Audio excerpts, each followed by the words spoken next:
Palavra Amiga. Então vamos ler a palavra de Deus no livro de Neemias. Abrir a sua Bíblia aí no livro de Neemias, no capítulo 9. Eu vou fazer a leitura do verso 1 ao 4. E o texto é bem maior, tanto o contexto quanto a parte anterior dos versos 8, capítulo 8, mas vou ler apenas os 4 primeiros versículos e depois vamos instruindo a mensagem através do texto. Capítulo 9, do 1 ao 4, livro de Neemias. Diz assim: no dia 24 deste mês, se ajuntaram os filhos de Israel com jejum e pano de saco e traziam terra sobre si.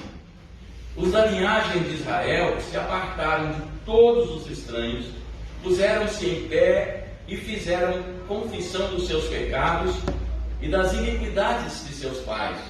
Levantando-se no lugar, leram no livro da lei do Senhor, seu Deus, uma quarta parte do dia. Em outra quarta parte dele fizeram confissão e adoraram o Senhor, seu Deus. Jesua, Bani, Carmiel, Seranias, Buni, Serabias, Bani e Kenani se puseram em pé no estrado dos levitas e clamaram em alta voz ao Senhor, seu Deus. Até aqui. Oscar Wilde disse o seguinte, que a confissão é para o amor próprio, ou para o orgulho, poderíamos dizer assim, um sacrifício. Mas para a alma machucada, um remédio.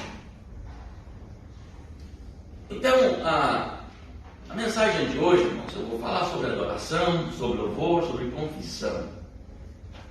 Nós temos visto muitos acontecimentos envolvendo louvor, adoração, mas quando não há a confissão, a adoração e o louvor se torna mera bajulação. Então nós precisamos pensar que quando levantamos as nossas mãos ao santuário para adoração, para louvor, como diz o salmista no Salmo 28, no Salmo 134, é fruto do nosso desejo de cultuar ao Senhor, é necessário que essas nossas mãos estejam santificadas pela confissão. Pela confissão.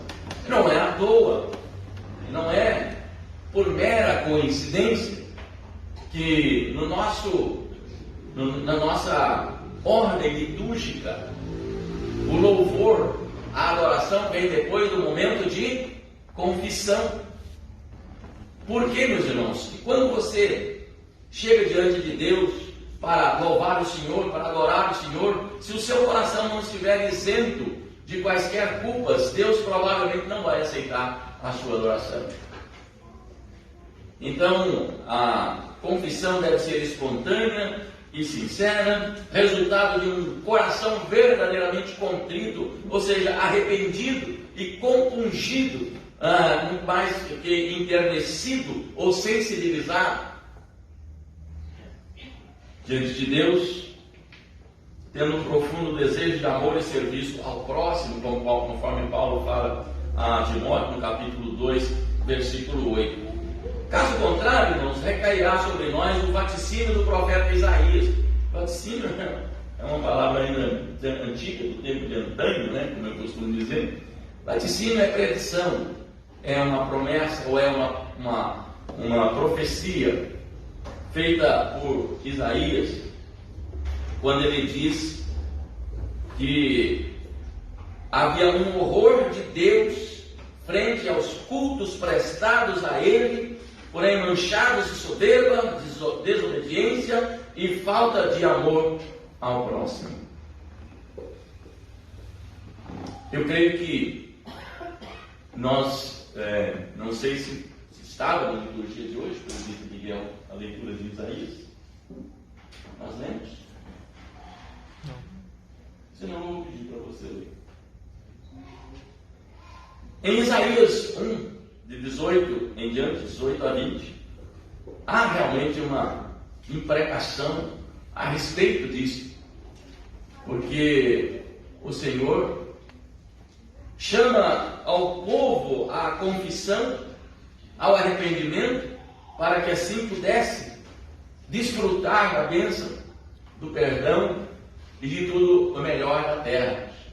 O capítulo 1 de Isaías, todo ele praticamente traz o desagrado de Deus por causa do culto hipócrita, o culto oferecido sem aquela confissão, sem aquele desejo realmente de fazê-lo, simplesmente para cumprir uma tabela.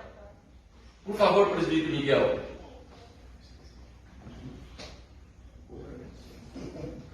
Eu esqueci.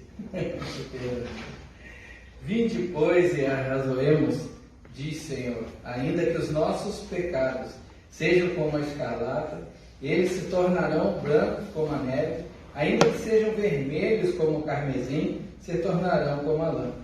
Se quiserdes e me ouvirdes, comereis o melhor desta terra, mas se recusardes e fordes rebeldes, sereis devorados à espada, porque a boca do Senhor o disse.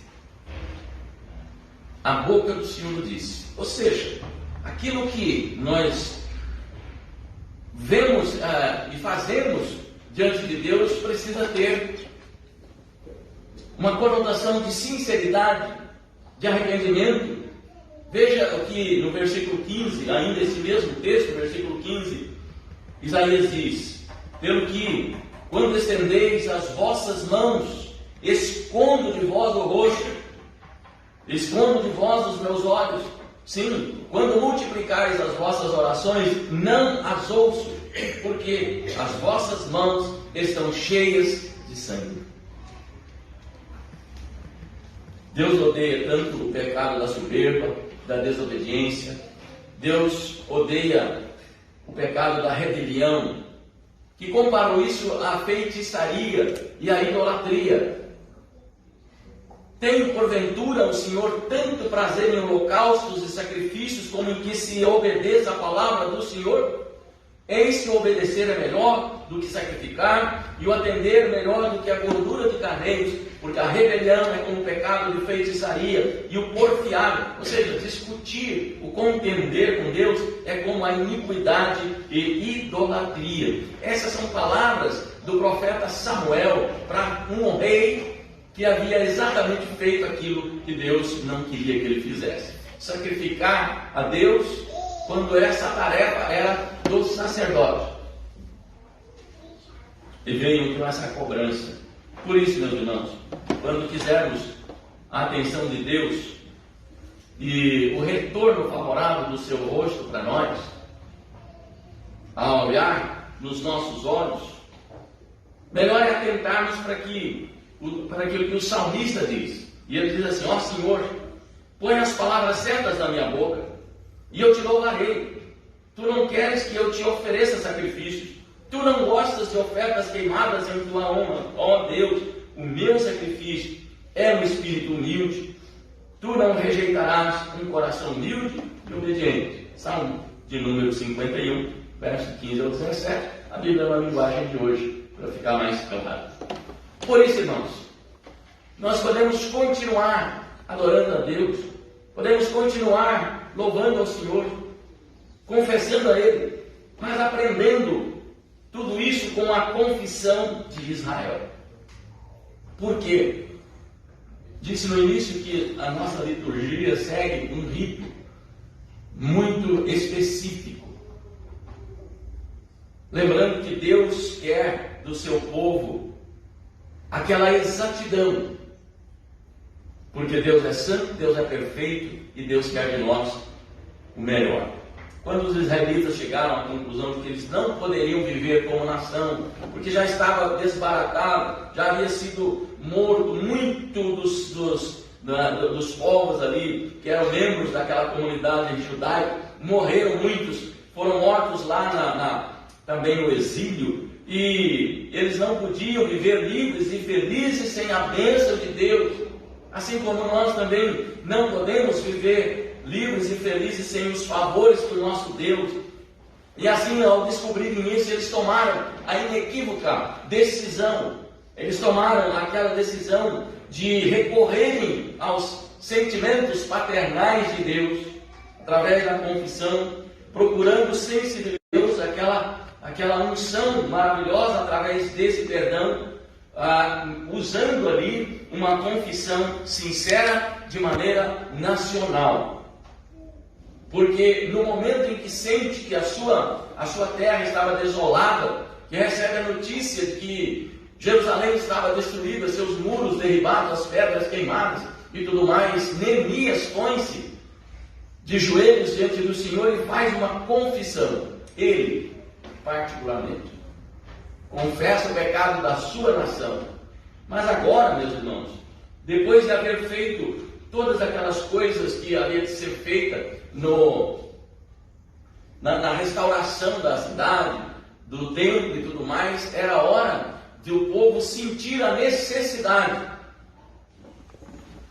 de se voltar para Deus de maneira definitiva, e não particularmente como cada um diante do Senhor, mas de forma coletiva. Então sentimos aqui os efeitos externos dessa contrição do versículo 1 e 2. Veja que eu li para os irmãos aqui no início. Ele diz que os da linhagem de Israel se apartaram de todos os estranhos, puseram-se em pé e fizeram confissão dos seus pecados e da iniquidade de seus pais. Era algo que eles precisavam fazer. A confissão sincera tem como conduta padrão a exposição clara e contundente da nossa intenção, a exposição do nosso profundo sentimento de pesar, ou seja, quando nos sentimos contritos, o nosso pesar pelo nosso pecado, acompanhado de um abatimento pessoal, o desejo de assumir os seus erros cometidos e declarar-se culpado dessas faltas que carrega no coração. O povo se ajuntou novamente ali naquele lugar que havia sido escolhido, vestidos de pano de saco, com terra sobre suas cabeças, num sinal de profundo arrependimento, de profundo temor, exatamente por relembrarem, porque o livro de Deus, o livro da lei, havia sido escondido, e agora Ilquias encontra esse livro, leva para Neemias, e Neemias então promove uma leitura através dos sacerdotes, tudo mais, naquela palavra, e essa palavra bate na cabeça deles do começo ao fim. E eles, consternados, agora sentem-se culpados e confessam diante de Deus essa falta que carrega no coração. Tudo aquilo que o livro trouxe de ensinamento. Eu faço essa pergunta para você: a palavra de Deus tem trazido algum ensinamento ao seu coração? Ou simplesmente você tem lido a palavra de Deus como se lê um romance, uma novela? Às vezes nós somos levados à leitura de tantas coisas que nem nos lembramos mais. E nós às vezes também nos acostumamos a ler a palavra de Deus de maneira autômata, porque somos acostumados a isso. Eu estou lendo o livro de Gálatas, a carta aos Gálatas. Bom, então hoje é dia, é hora de eu ler o meu livro de Gálatas. Eu vou lá, abro a Bíblia, porque eu me comprometi a ler a Bíblia toda nesse ano. Então eu estou em Gálatas e vou ler.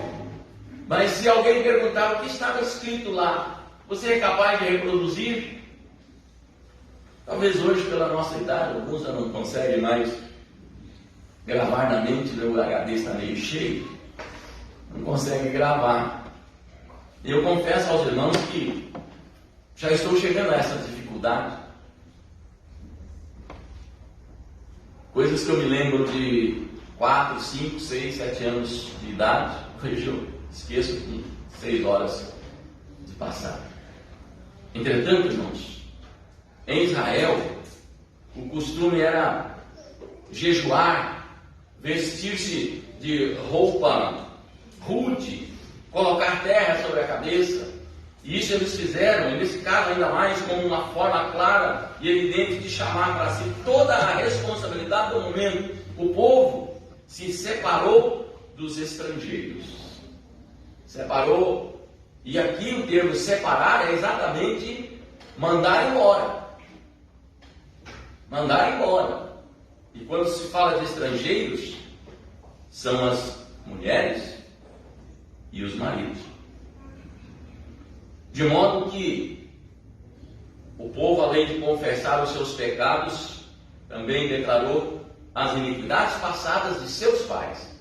Porque se Israel estava na situação que estava, exatamente porque Deus vinha falando, e o Senhor diz através dos profetas, a começar de madrugada, ou seja, muito cedo, muito antes do acontecimento, Deus falava através dos profetas, tanto que Isaías diz: vinde e arrasemos, ainda que os vossos pecados sejam como a escarlata, eles se tornarão como a branca lã.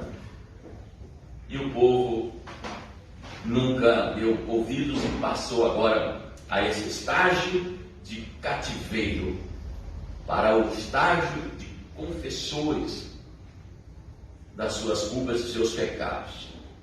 Os caminhos da renovação, nós encontramos aí nos versículos 3 e 4, e nós vemos que aqueles que querem renovar a sua conduta diante de Deus, para eles o Senhor oferece um roteiro aproveitável para que o retorno e o perdão seja eficaz através da consolação. Primeiro, a leitura da palavra da lei.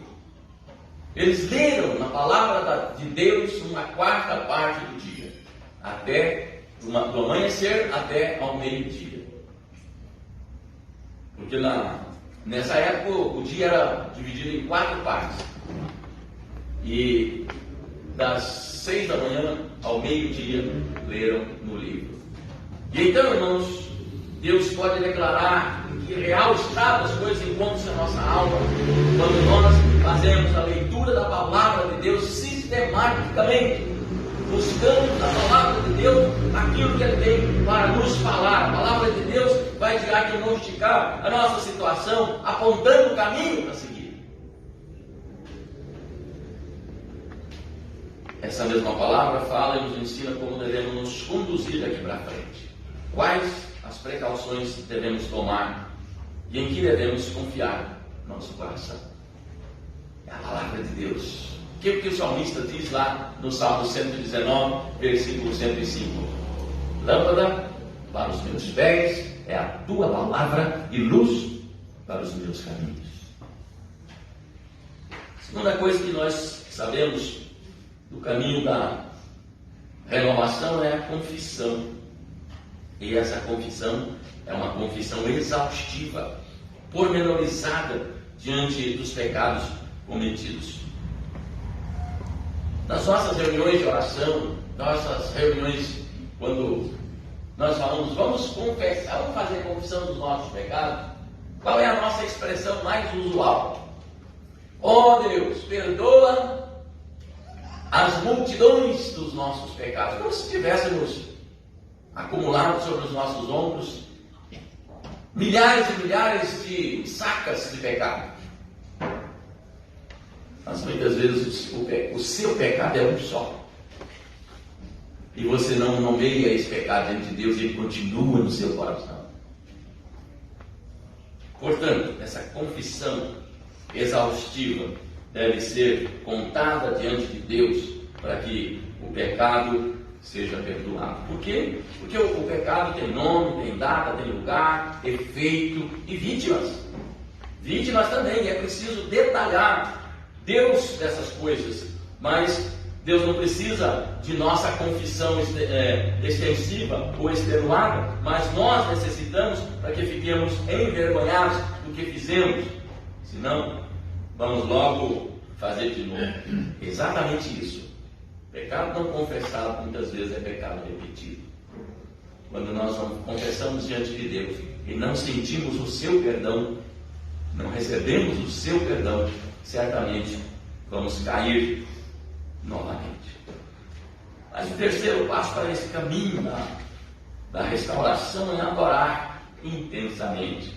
Adorar. Depois disso, então, os sacerdotes levaram o povo a um caminho de adoração. Por isso oramos, irmãos, antes de assumirmos aqui essa postura de louvar a Deus e adorar a Deus.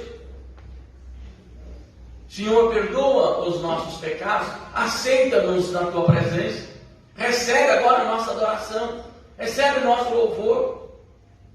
Mas se não há essa confissão, nós estamos simplesmente falando quaisquer coisas diante de Deus sem sentido, e Ele vira o rosto sobre nós. Isaías 59, versículo 1 e 2.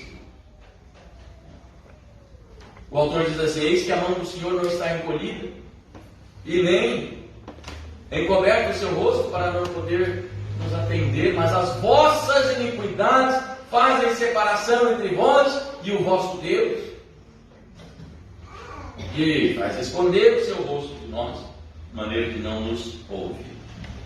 Então, adorar a Deus é experimentar a alegria frente à restauração da comunhão com Deus, com o seu povo e consigo mesmo.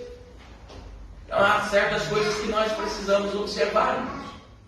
Não simplesmente marcar ponto, como se tivéssemos um equipamento eletrônico ali, e você chegasse, colocava o seu dedo, a sua digital era reconhecida e você já estava no poder da bênção, no poder da unção na igreja de Deus. Não é bem assim.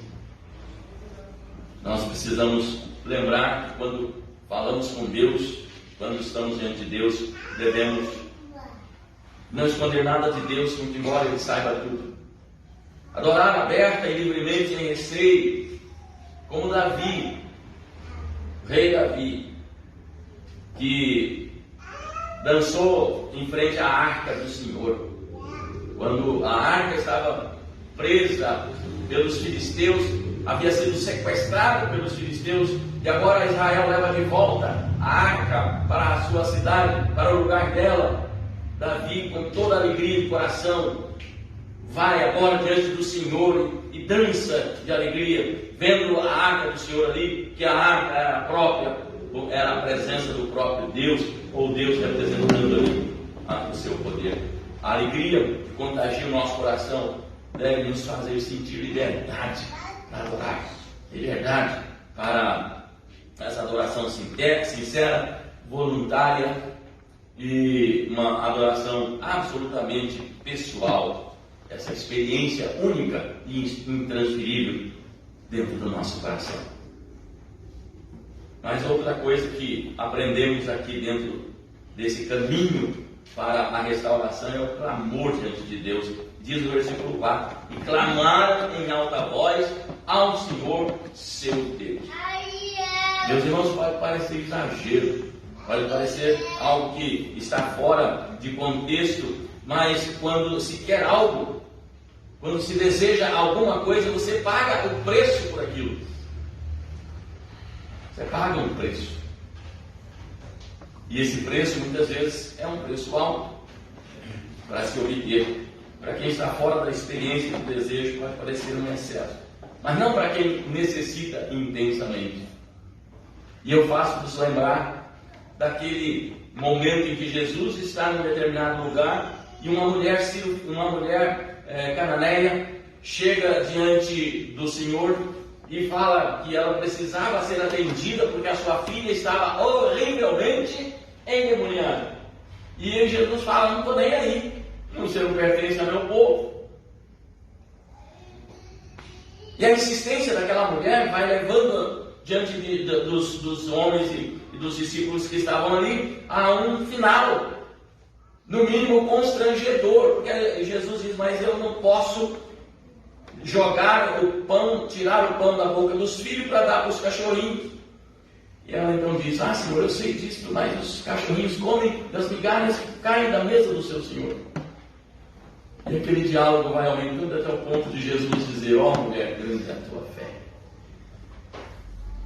Irmãos, temos que pagar o preço. Aquela mulher pagou o preço da humilhação. E nós muitas vezes não queremos pagar o preço da nossa responsabilidade, do nosso compromisso com Deus, para desfrutarmos o melhor que Ele tem para nós. Então, amados, clamar significa dizer a Deus que sem Ele você não pode viver. Sem Ele você não é ninguém. Deus sem você é Deus, continuará sendo Deus, mas você sem Deus não é ninguém. Oxalá você esteja nessa noite buscando saber o que Deus tem para você. Mas, primeiramente, você tem que dizer que sente muito o que aconteceu quando errou, sem dar bola para o que ele pensava disso, e que vai procurar não fazer mais desse momento em diante, pelo menos não intencionalmente, porque a Bíblia nos diz que não há homem que não peque. Mas nós precisamos, irmãos, descobrir, através da nossa oração, da nossa confissão, da nossa contrição e arrependimento, quem somos nós no corpo de Cristo. Aonde o Senhor nos quer, o que Ele quer de nós. E isso você só vai descobrir com a confissão sincera e a meditação real na palavra de Deus, buscando conhecer o caminho que Ele quer que você siga. Que regiamente vai procurar impedir que isso possa acontecer novamente, os seus deslizes. Você deve chegar diante de Deus e dizer que quer a sua companhia todos os dias, todas as horas. Portanto, Deus, o Senhor, é aquele que vai adiante, é aquele que vai atrás e vai ao lado de cada um de nós. É Ele que deseja e que quer que estejamos ao seu lado, porque não há nenhum sentido se o Senhor se negar a caminhar com você. Não vai haver sentido. O clamor é a insistência do nosso coração, vai buscando a companhia de Deus todos os dias na nossa vida. E então, quando desejamos isso, você insiste diante de Deus. Vou usar aqui um termo exagerado, mas você berra diante de Deus: Senhor, eu quero sentir o Senhor aqui na minha vida, eu quero ouvir o Senhor falar comigo. Então, talvez nós tenhamos que fazer o possível para atrair a atenção de Deus. Ele quer nos altos céus, e esse humilde e súplice pecador receberá o olhar misericordioso, compassivo, ajudador, consolador do Senhor. Mas as vossas iniquidades fazem separação entre vós e o vosso Deus. Isaías diz assim: pois o Altíssimo, o Santo Deus, o Deus que vive para sempre, diz: eu moro num lugar alto e sagrado. Deus está nas alturas, mas moro também com os humildes, com os aflitos, para dar esperança aos humildes e aos aflitos novas forças. Isaías capítulo 57, verso 15. Irmãos, eu não posso encerrar a mensagem desta noite sem desafiar a todos para isso. Se há algo que precisa ser mudado, consertado na sua vida, não deixe para depois. Se há alguma coisa que precisa ser resolvida entre você e alguém, entre você e você, ou entre você e Deus, resolva, confesse, faça aquilo que o Senhor pede, e então te agradará das bênçãos do Senhor, e o Senhor se agradará em viver com vocês. Eu moro no lugar alto, mas eu moro também com os humildes, eles confessam a sua fraqueza, os aflitos, para dar esperança aos humildes e aos aflitos nova força.